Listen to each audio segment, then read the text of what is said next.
تھوڑی قابلیت کیا آ گئی؟ حرفن مولا. تھوڑی دولت کیا آ گئی؟ حرفن مولا. تھوڑا علم کیا آ گیا؟ حرفن مولا. کیا؟ ارے چھوڑو، تجارت آتی، سیاست آتی، بزنس آتا، صنعت آتا، علاج آتا، وکالت آتی. اللہ محفوظ رکھے ایسے پڑھے لکھے جاہلوں سے. اب ہمارے حبیب صاحب تاجر، تجارت کے گن، تجارت کے راستے ان کو معلوم. اب میں ان کو بولوں گا نہیں حبیب صاحب، تجارت میں کرتا ہوں، سیاست آپ کرو، تو سیاست بھی ہوتی ہو گئی، تجارت بھی ڈوب جاتی. میں مثال دے رہا ہوں.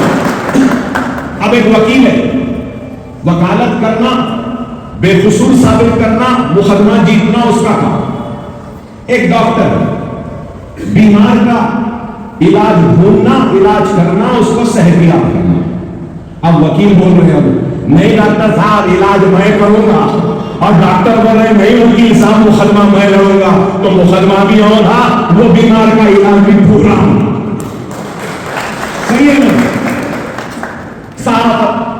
صحافت بھی جس کو آتی ہے وہ صحافت کرے گا، جس کو تجارت آتی ہے وہ تجارت کرے گا.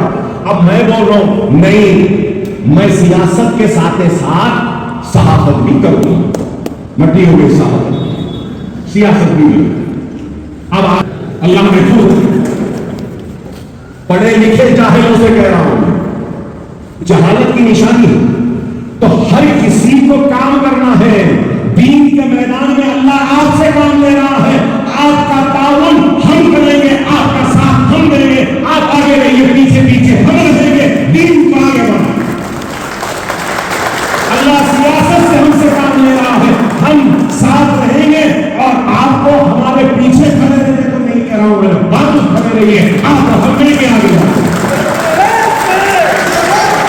اس سے قوم کا فائدہ ہوگا. بتا دو، آج جو لوگ کہتے ہیں کہ مجلس نے کیا کیا، میں ان سے پوچھنا چاہتا ہوں، ارے ایسا کام، ایسا کارنامہ 9 برس میں 27,08,693 بچوں کو ریاستی حکومت نے، مسلمانوں کو کسی بھی ریاست میں تعلیم دی ہے یا تعلیم پہ خرچہ ہے؟ کیا بتاؤں مجھے، سوائے تلنگانہ.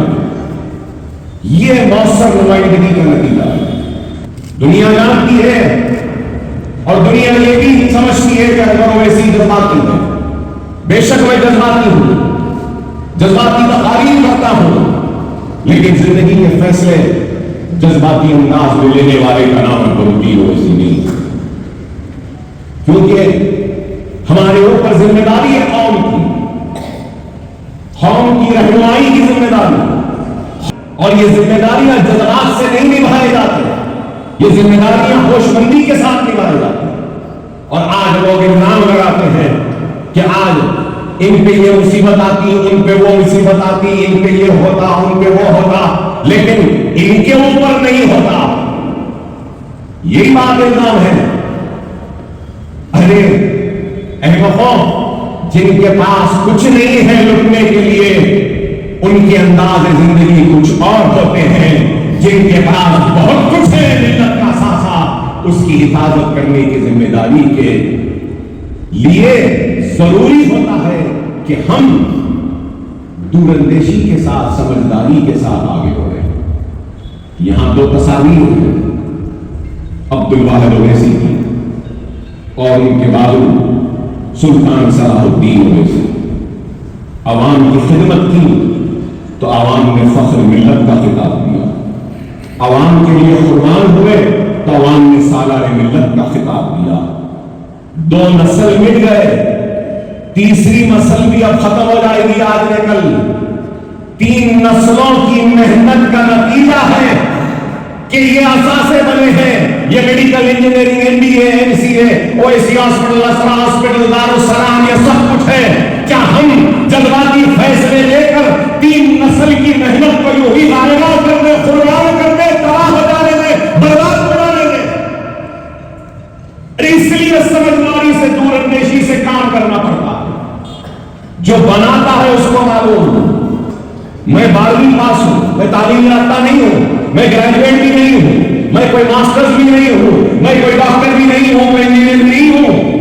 میں تعلیم کا ماہر نہیں ہوں، لیکن علم حاصل نہیں کر پانے کی جو خوف اور منار مجھ میں ہے، اس کا احساس مجھے مجبور کرتا ہے بار بار ایسی عمارتوں کو بنا کر علم کے زیور سے اپنی قوم کو آراستہ کرتے ہوئے ان کے روشن مستقبل کی ضمانت۔ شاید اللہ نے مجھے تعلیم اس لیے نہیں دی کہ میں ہزاروں کو تعلیم دے سکوں، اللہ کی منصوبے اللہ جانے، اللہ کے فیصلے اللہ جانے، لیکن اللہ نے اس ناتجربے کار